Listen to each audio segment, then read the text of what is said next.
Bear with me, it's a little after 5 p.m. I'm covering a fight that took place in Samoa, so I had to be up very early.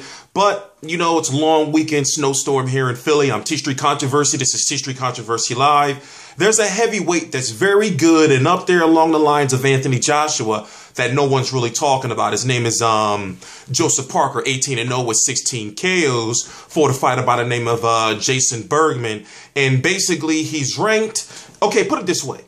The IBF rankings haven't been officially updated yet.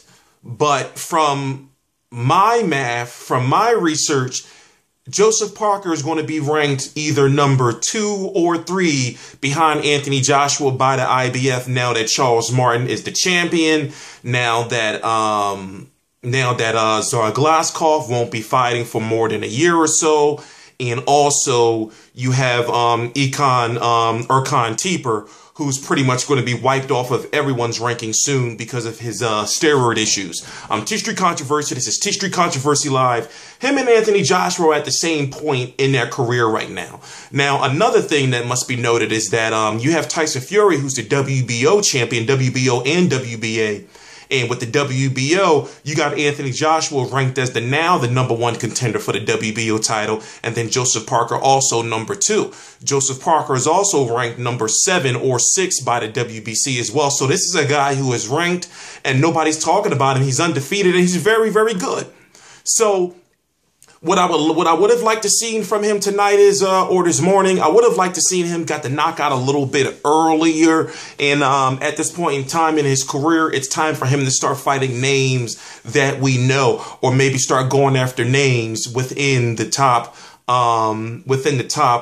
tiers of the rankings that he's in. I'm saying fighting guys like Bermane Stiverne, hell, maybe a Derek Chisora, you know, give me a Robert Helenius, give me a Tony Thompson, give me a Malik Scott, give me a Dominic Breazeale, a Mir Mansour, give me a Travis Kaufman. There's fighters out there now that he needs to start fighting. And also, I think that he needs to get some American television exposure, especially since we have 2 American champions. And there's a good chance that if he does fight for the IBF title, it'll likely have to be in the United States within a year or so.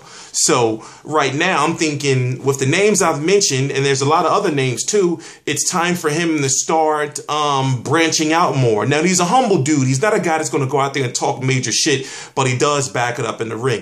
If I was to have to say who is better at this point in time in his career between him and Anthony Joshua, I really cannot say, because they've both fought the same caliber of opponents, you know, except for the fact that, well, he fought Sherman Williams. I know Joseph Parker fought him, went 12 rounds with him.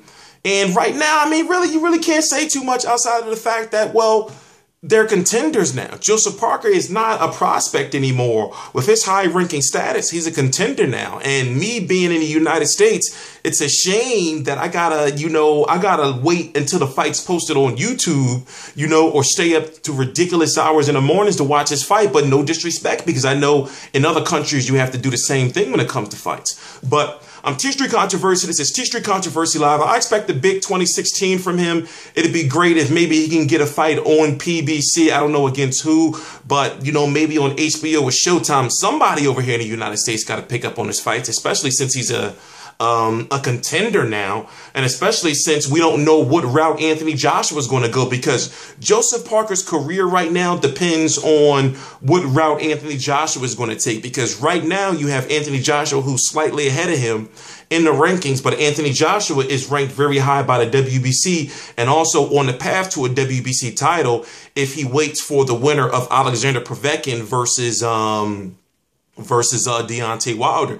He could be next in line for that prestigious title next year, or he can go after the IBF. So if he doesn't go after the IBF or the WBO, then you got Joseph Parker right there who can try to get a fight with Charles Martin, or try to get a big fight with Tyson Fury if he's still champion after the Vladimir Klitschko rematch. I'm T Street Controversy. This is T Street Controversy Live. I cover every single major fight live. I'm going to be covering every single Joseph Parker fight live. I missed the last 2. I've covered fights of his before in the past. My social media, my Twitter and everything are right down below in the description box. Please subscribe.